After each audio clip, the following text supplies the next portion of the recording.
Un accessoire que j'adore, c'est ce siège suspendu parce que tu peux le retourner, donc être à la fois au salon et dans la cuisine par exemple. Et puis s'il prend trop de place, tu le décroches, c'est pas lourd et surtout ça coûte pas cher, on est bien dedans. On pense toujours à mettre des miroirs au mur pour plus de profondeur, mais tu peux aussi utiliser des matériaux réfléchissants au sol ou au plafond.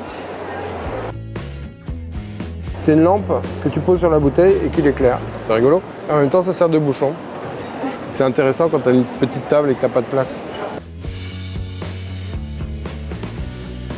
Regarde cette petite table basse. Tu peux très bien tronquer, découper une table pour qu'elle vienne s'encastrer juste dans l'angle de ton canapé.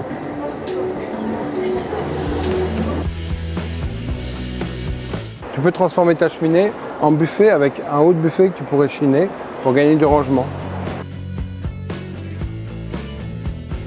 Au lieu de mettre un grand miroir centré au milieu du mur, tu peux imaginer plusieurs miroirs, même de taille et de formes différentes.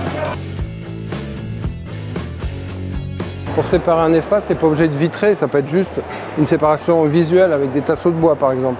Tu vois là, il n'y a pas de verre. Il n'y a pas de verre non plus là. Il y a une vitre. Le miroir rond, une valeur sûre et en plus déformant comme ça, qui va faire un effet fisheye. Et qui reviennent à la mode, tous ces vieux miroirs comme ça.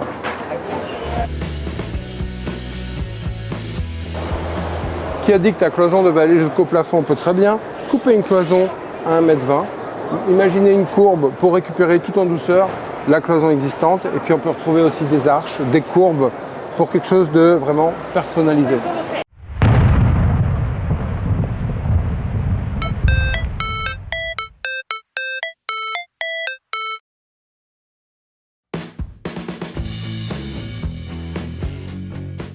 Le petit bonhomme qui bouge les bras là, c'est juste parce qu'il n'a pas branché son micro. Donc tu peux t'inspirer des lames d'un store avec des grandes planches que tu pourrais orienter. Ça te permettrait de cacher ou de mettre en valeur deux espaces. Par exemple, dans l'entrée, tu pourrais dissimuler le séjour. Et tu peux y fixer quelques étagères en déco. Si tu éclaires le dessous d'un meuble, tu vas donner l'illusion qu'il ne touche pas le sol, qu'il vole. Donc ça va l'alléger. Puis ça va valoriser ce que tu mets en bas. Non, toujours pas de micro. Pour plus de contraste, tu peux cloisonner avec des étagères de nature et matière différentes. Tu vois ici par exemple, les objets noirs ressortent sur l'étagère blanche et inversement.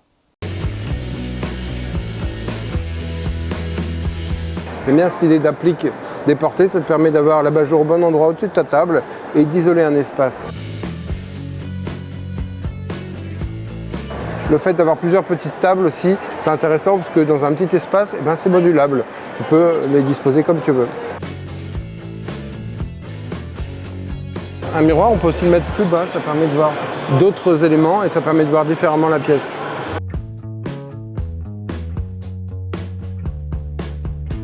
Tu peux profiter de la présence d'un claustrade, d'une cloison, pour y fixer une lampe qui va éclairer les deux espaces.